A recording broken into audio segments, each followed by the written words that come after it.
For reasons that utterly escape everyone involved, you're listening to a bipolar, a schizophrenic, and a podcast. Here are your hosts, Gabe Howard and Michelle Hammer. You're listening to a person living with bipolar, a person living with schizophrenia, and a digital portable media file. My name is Gabe Howard, and I'm a person living with bipolar disorder. Hi, I'm Michelle Hammer, and I'm a person living with schizophrenia. Are you guys happy now? Yeah, see, we changed it for everybody. Oh my God, don't write us any more letters. Please stay off our social media. Person first language, okay? I think we did it. I think, by doing it this way, though, we have now wiped out discrimination. We've wiped out stigma. There's enough beds for everybody. Homelessness due to mental illness is gone. There's nobody incarcerated in prisons. By using person-first language, we have solved all of those other problems, right? We must have. That's why person first language is always number one comment we get. Absolutely. Hang on. I'm getting a weird text message. Oh no, what happened? Yeah, it turns out we didn't do anything. We didn't do anything by using person first language? It didn't matter. It didn't solve any problems? No, now people are mad at us for mocking them. So. Oh no, we mocked people. We never make fun of anything on this show. We're always so polite and professional and educational. We never say fuck. We never say fuck or suck my dick or you're a cock. God, Gabe, what are you laughing at? I'm being really serious right now. I'm a person living with schizophrenia, and I'm a person living with my past. You're a person living with your past my past that I dwell on with my ruminations. Now I'm going to ruminate about this situation that I couldn't make the world better. I need to make the world better, Gabe. I need to make the world better. This is the worst segue in the history of our show. And that's saying something because we've had some mighty awful segues. What are we doing? In case you haven't figured it out, ladies and gentlemen, we are talking about things that we have ruminated on both before we were diagnosed, during the recovery period where we were trying to get better, and things that still kind of haunt us today. And we are going to desperately eke 20 minutes out of this. Desperately. So, Michelle, what are some ruminations that, today, think the last 6 months. As longtime listeners of the show know, we're in recovery. You are doing quite well, despite the fact that you're a schizophrenic. I am doing quite well, despite the fact that I'm living with bipolar disorder. We've gotten over mania, depression, psychosis, and everything in between. But we still ruminate on things because, one, everybody does. We should probably start there. Do you think that ruminating about things is the domain of only people with mental illness, or do you think that everybody ruminates? I think everybody ruminates to a certain extent. It's when ruminating, you just can't stop it, is when it really gets out of control. Really. I like that we've challenged ourselves to put the word ruminating in this show as many times as possible. How do you spell this word? I have no idea. That's really a problem for the transcription. Should we define ruminating for people? Do it. Ruminating is when you can think of the same thing over and over and over again, and you just cannot get it out of your head. It just goes around and around and around until it drives you nuts. So, for example, Michelle's mother, who has absolutely no mental illness to speak of, ruminates about why Michelle is a failure. Hey. She can't get it out of her head. I am not a failure. I didn't say that you were. I said that your mother ruminates about it. No, she does not. Maybe a little bit. No, she does not. Okay, well, my mother, despite having no mental illness whatsoever, ruminates on whether or not I'm going to throw her under the bus on a podcast. Does she? Probably. I don't know. Yeah, I don't think she gives a shit. I often ruminate why I was fired from any previous job. Do you ruminate about being fired from the job as a symptom of schizophrenia? Or is it just something that you wish you could go back in time and figure out? Well, it's more like different situations that happened and how I wish I could have handled them differently. But doesn't everybody do that? Do you ever do this? And be honest. Sincerely, be honest. Remember, we value honesty. Do you ever get in a fight with your girlfriend and you're fighting, you're yelling, you're screaming, and then you retreat to separate corners, all is quiet, it's over, you've made up, and you think, God, I wish I would have said that.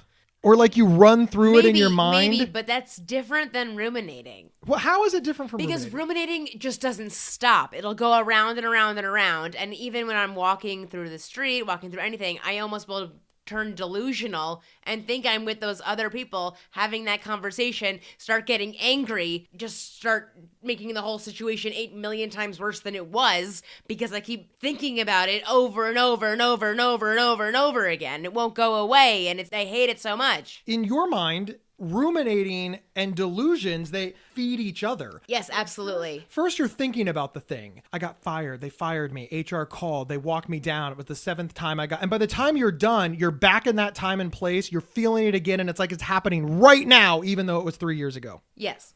Wow. Does that still happen to you? Like in 2019, does this still happen to Michelle Hammer? Yes. What's the coping skill to get around it? Because you're a well-accomplished person. Honestly, why do you care? Talking about the ruminating thoughts. Because when you talk about the ruminating thoughts, usually the person that you're talking to is going, why do you care so much about this? You maybe talk it out a little bit and then you're like, wow, you're right. Who cares about this dumb, stupid person or this story or anything about the situation? It's so useless. Why am I thinking about it so much? And you can't change the past anyway.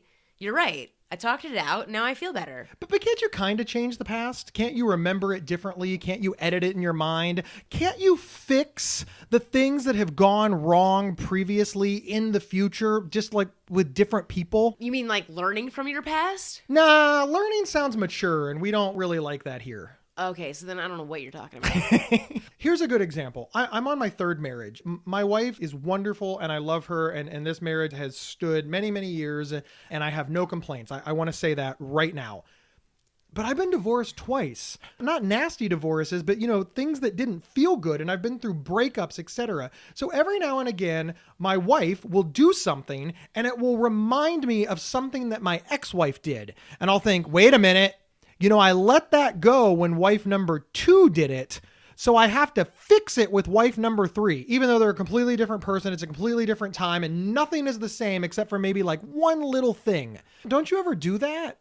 Like, don't you ever try to set a boundary with your current friend that you didn't set with your last friend that is now your like mortal enemy? No. No? No.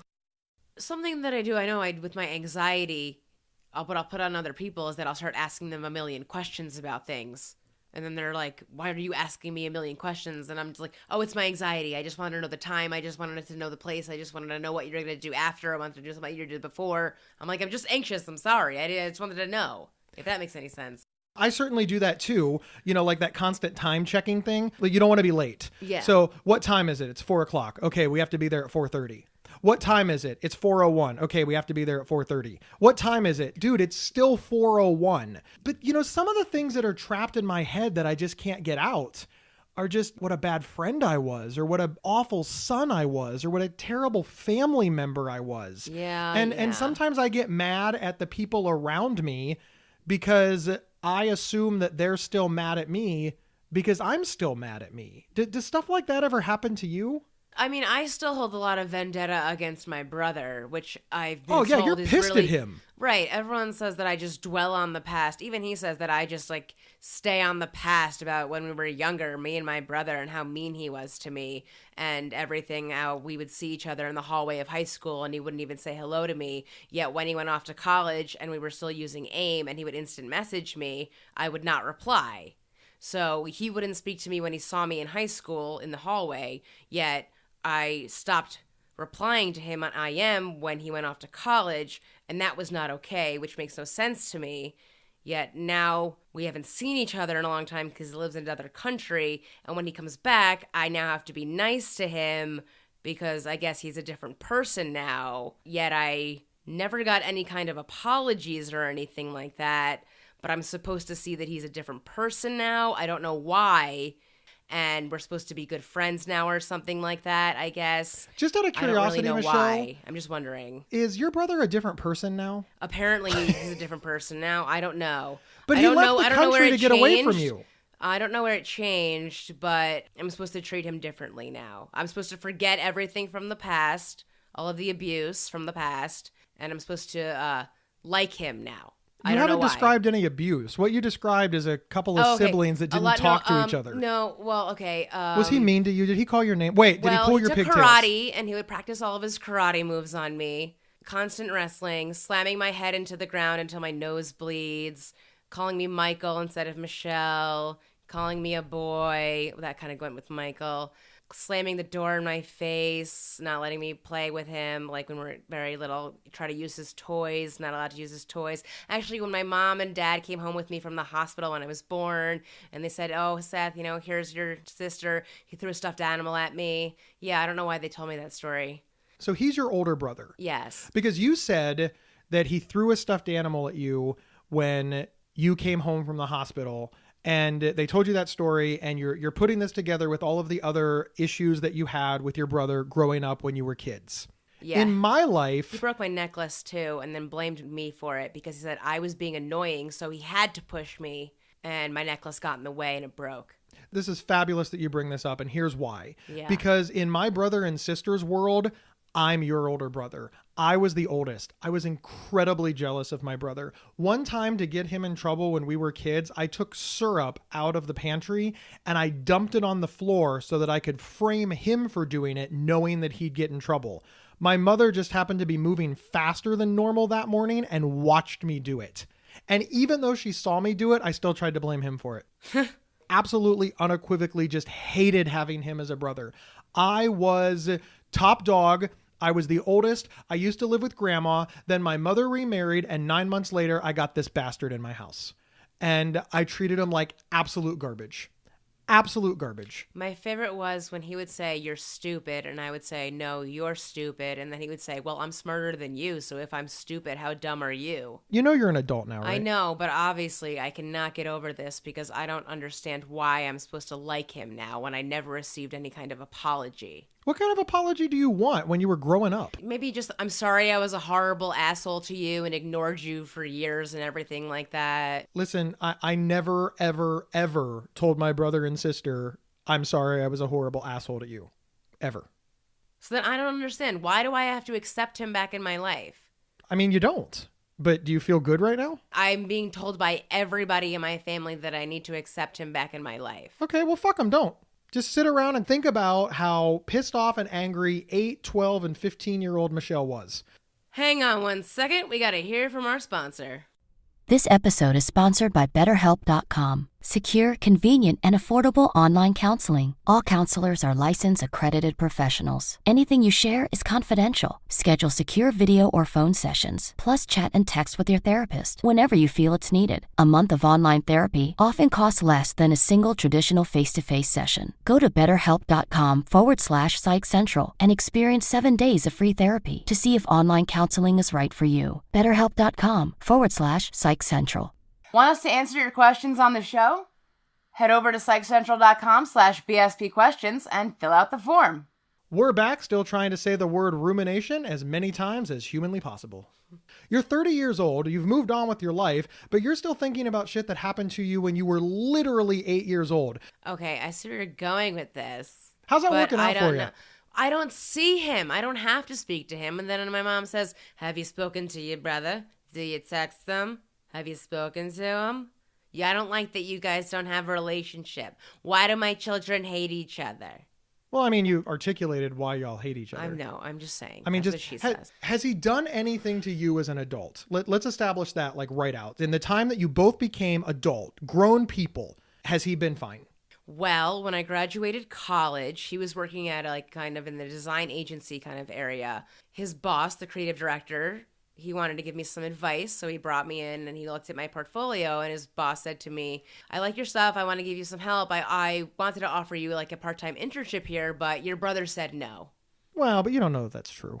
His boss said it to me. Yeah, but so what? People lie all the time. No, that's a 100% something my brother would do.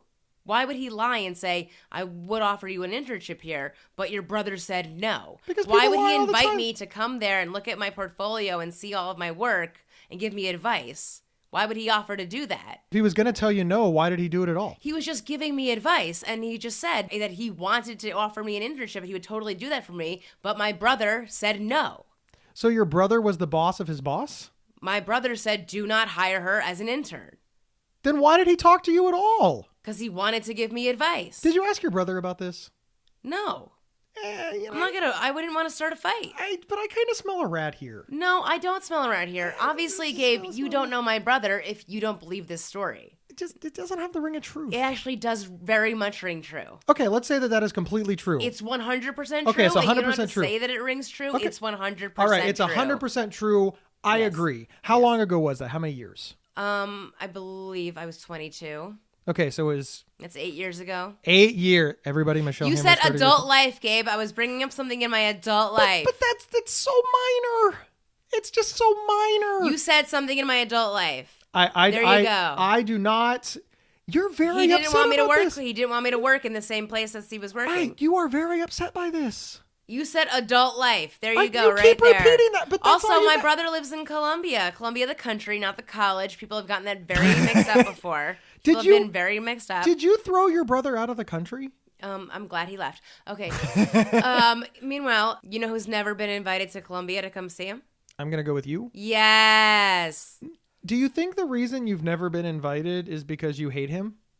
He's never invited me. Because you hate him? Well, he's never invited me. Because you hate him? He's never invited me. Have you invited him to your house?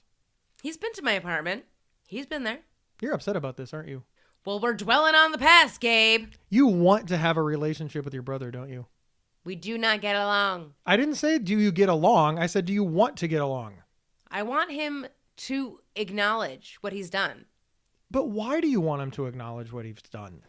Because he acts so innocent. I'm being really serious. Like He acts like he did nothing wrong, and then the past is of the past, and I should ignore it. Listen, here's what I'm saying. You think about the things that happened as a kid and as a young adult a lot, and it brings it up. You are clearly unhappy about this, and other members of your family know that you're unhappy about this and try to fix it, albeit apparently poorly. And I completely agree that all of these things are true. The question that I have for you, and this is the only question that I want you to answer, do you want him to apologize because you want an apology? Or do you want him to apologize because you miss your brother and you want to mend the relationship? Yes, I would like to mend the relationship. Okay, well then say that. Say that the reason that you think about this so much is because you're sad that you're fighting with your brother. Listen, I've had friends who've met my brother on multiple occasions and have told me, your brother's a dick. Yeah, he sounds like a real dick. Listen, I'm just saying. I am not saying that he's not. My friends have said, your brother's a dick. I'm saying that you need to understand your own motivation, because until you do, I don't think you're going to get over it. And I think a lot of our listeners have somebody in their life that they feel this way about, whether it's a friend, a family member. In some cases, it's like a parent or a guardian. It's somebody who helped raise them or an authority figure. And they're all ruminating on this day in and day out. And if they don't fix the relationship or get over the relationship, it either A, handcuffs them in the present, like it's handcuffed you, because you're thinking about this right now, and it is occupying way too much of your space for some dude who doesn't even live in the country. Or 2, you just need to let it go and decide, hey, look, this relationship isn't for me, and stop thinking about it. Frankly, I don't think any of this has anything to do with schizophrenia, and I think it has everything to do with the fact that familial relationships, our family, our friends, that's the kind of stuff that fucks you up. The end. I think what it has to do with schizophrenia is the fact that I'll think about it. It'll just creep into my head, and it creeps into the deep, dark depths of my head, and it'll just go around and around and around and around. You want to know who my big brother is? You want to know who does that for me? You want to know who creeps into my head and just turns around and around, and it won't let go ever? Who? My biological father. Uh-huh. The dude is dead. Really? He is dead. And I think about him the exact same way you think about your brother. Really? Yeah, he's dead. He can't apologize. He can't make up for it. It's over. I won because I didn't die of alcoholism. I can't get why did he hate me? That's all I can think about. Why did he hate me? And now you're going to do the exact same thing that I just did for you. You're going to be like, dude, he didn't hate you. He was a dick. He was an alcoholic. He abandoned his kid. This is the level that we torture ourselves. When a parent chooses alcohol over a kid, I can understand why the kid feels very upset. Oh, look, I don't think he chose alcohol over me. I think he chose literally anything. I think he would have chosen like a blowing leaf over me. Sometimes a father is just a sperm. Yeah. You know? I call him my sperm donor. Yeah, that's sometimes just what a father is. But this is the biggest rumination that I have, because I wonder, how did he know on the day that I was born that I was broken and worthless? How come he knew what nobody else can figure out? He didn't know that. But I mean, he knew he was broken and worthless. Nah, he didn't know that. He had a good life. He was happy. He died fine. No, he wasn't happy. He was an alcoholic. Yeah, a happy one. No, there's no happy alcoholics. That whole self-medicating thing, it does apply sometimes. I don't think he was self-medicating at all.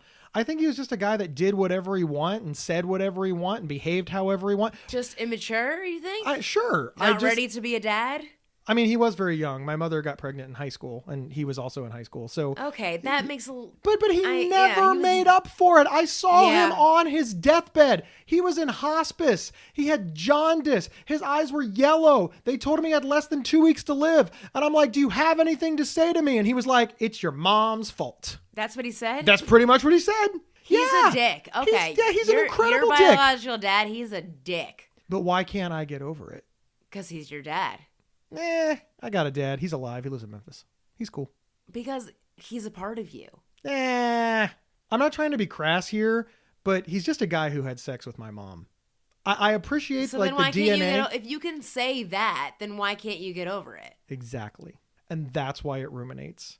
Because the intellectual part of Gabe Howard, so and are be you honest, mad at your mom for boning this dude? No. Well, I mean, I'm mad at my mom for giving me life, but that's like a whole nother episode.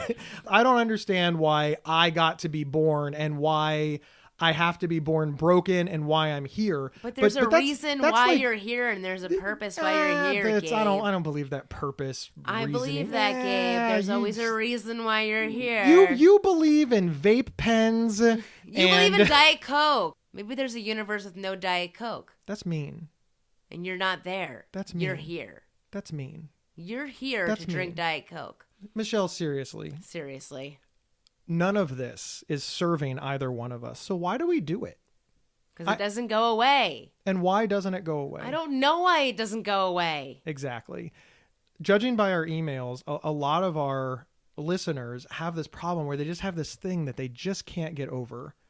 And if they have learned nothing by listening to this show, it's that they're not alone. A lot of people have these things that they just can't get over. And I think that anybody listening to me and you for the last 20 minutes would think, wow, these two need to get over that because it's not serving them in any way. Just a little bit, don't you think? But we're not letting it go.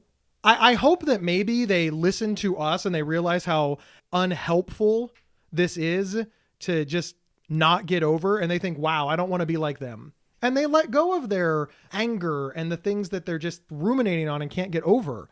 But I suspect that a lot of people are going to hang on to that rumination. And I hope that they find some way to minimize it. Because at the end of the day, Michelle, we have minimized it.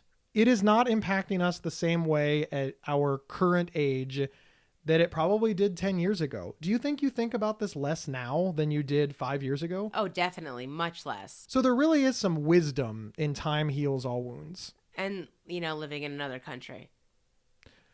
So I had to kill my biological father. You had to send your brother to another country. And now suddenly we're getting better. That's fantastic. That is definitely actionable advice. Everybody is excited that they listened to this episode of A Bipolar, a Schizophrenic, and a Podcast because now they can beat their own ruminations with death and deportation. Yes. Not every episode can be a winner, ladies and gentlemen, but we hope you got something out of it. Thank you for tuning into this episode of A Bipolar, a Schizophrenic, and a Podcast. Don't forget to hop over to store.psychcentral.com. There's a few shirts left. This is the last time, literally the last time, we will ever pitch the Define Normal shirts on this show. So if you have been hanging on wanting to buy one, now is the time. Thank you, everybody. Please like us everywhere, and we will see you next time. He's a dick. You've been listening to A Bipolar, a Schizophrenic, and a Podcast. If you love this episode, don't keep it to yourself. Head over to iTunes or your preferred podcast app to subscribe, rate, and review. To work with Gabe, go to GabeHoward.com. To work with Michelle, go to schizophrenic.nyc. For free mental health resources and online support groups, head over to PsychCentral.com. The show's official website is PsychCentral.com/BSP. You can email us at show@PsychCentral.com. Thank you for listening and share widely.